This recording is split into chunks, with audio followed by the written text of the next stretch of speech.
ಸಿದ್ದೇಗೌಡರು ನಮ್ಮ ಮರಿಗೌಡರು ವಿರುದ್ಧವಾಗಿ ಮಾತಾಡಿರೋದನ್ನ ಇಡೀ ನಮ್ಮ ಚಾಮುಂಡೇಶ್ವರಿ ಕ್ಷೇತ್ರದ ಮುಖಂಡರು ಕಾರ್ಯಕರ್ತರು ಖಂಡಿತವಾಗೂ ಖಂಡಿಸ್ತಾ ಇದ್ದಾರೆ. ಯಾಕೆಂದರೆ ಅವರು ಚುನಾವಣೆಯಲ್ಲಿ ನಡೆದುಕೊಂಡ ರೀತಿ ಎಲ್ಲ ಮುಖಂಡರುಗಳಿಗೂ ಬೇಸರ ಆಗಿದೆ.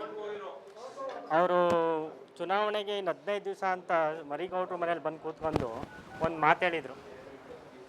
2018ರಲ್ಲಿ ನಮ್ಮ ಸಿದ್ದರಾಮಯ್ಯನವ್ರನ್ನ ಗೆಲ್ಸೋ ನಿಮ್ಮ ಕಾಂಗ್ರೆಸ್ಸಲ್ಲಿ ಇರಲಿಲ್ವಾ ಅಂತ ಕೇಳಿದ್ರು. ಈಗ ನಾವೆಲ್ಲ ಮುಖಂಡರುಗಳು ಕಾರ್ಯಕರ್ತರು ಕೇಳ್ತಿದ್ದೀವಿ, ನೀವು ಸ್ವಂತ ಬಲದಿಂದ ನೀವು ಗೆಲ್ಲಕ್ಕಾಗದೇ ಇರೋಂಥ ಗಂಡಸು ಅಂತ ನಾವು ಹೇಳೋಕ್ಕೆ ಇಚ್ಛೆ ಪಡ್ತೀವಿ. ಯಾಕೆಂದರೆ ಅವ್ರು ಹೇಳಿರೋ ಪದ ಯೂಸ್ ಮಾಡ್ತಾ ಇದೀವಿ, ನಾವೇನು ಹೊಸದಾಗಿ ಹೇಳ್ತಾ ಇಲ್ಲ, ಅವ್ರು ಹೇಳಿರೋ ಪದಗಳನ್ನ ನಾವು ಯೂಸ್ ಮಾಡ್ತಾ ಇದ್ದೀವಿ. ಅದರಿಂದ ದಯಮಾಡಿ ಏನು ನಮ್ಮ ಮರಿಗೌಡರು ವಿರುದ್ಧ ಮಾತಾಡೋದನ್ನ ದಯವಿಟ್ಟು ನಿಲ್ಲಿಸಬೇಕು.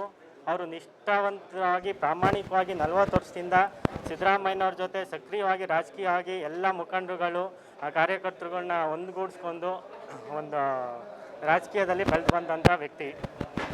ಅವರ ಒಂದು ನಿಷ್ಠಾವಂತ ಪ್ರಾಮಾಣಿಕತೆ ನೋಡಿನೇ ಸಾಹೇಬರು ಅವ್ರಿಗೆ ಒಂದು ಅಧಿಕಾರ ಕೊಟ್ಟಿದ್ದಾರೆ. ಆ ಒಂದು ಇದರಿಂದ ಯಾವುದೇ ರೀತಿಯಾಗಿ ಅವರ ವಿರುದ್ಧವಾಗಿ ಮಾತಾಡೋದು ಯಾರಿಗೂ ಇಷ್ಟ ಇಲ್ಲ. ದಯಮಾಡಿ ಈಗಲಾರು ಒಂದು ಅವರ ಘನತೆ ಗೌರವಕ್ಕೆ ಧಕ್ಕೆ ಬರದೇ ಇದ್ದಂಗೆ ನಡ್ಕೋಬೇಕು ಅಂತ ಈ ಮೂಲಕ ನಾನು ಕೇಳ್ಕೊತಾ ಇದ್ದೀನಿ.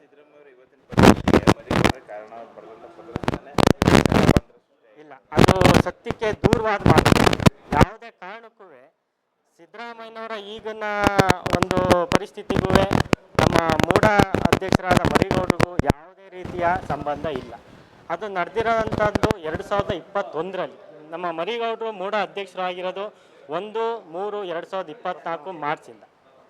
ಆದ್ದರಿಂದ ಸಾಹೇಬರು ಸಿದ್ದರಾಮಯ್ಯನವ್ರ ಪತ್ನಿ ವಿಚಾರವಾಗಿ ಸಿದ್ದರಾಮಯ್ಯನವ್ರ ಈಗಿನ ಪರಿಸ್ಥಿತಿ ಇದಕ್ಕೂ ನಮ್ಮ ಮರಿಗೌಡರಿಗೂ ಯಾವುದೇ ರೀತಿ ಸಂಬಂಧ ಇಲ್ಲ ಅಂತ ಹೇಳೋಕ್ಕೆ ಇಚ್ಛೆ ಪಡ್ತೀನಿ.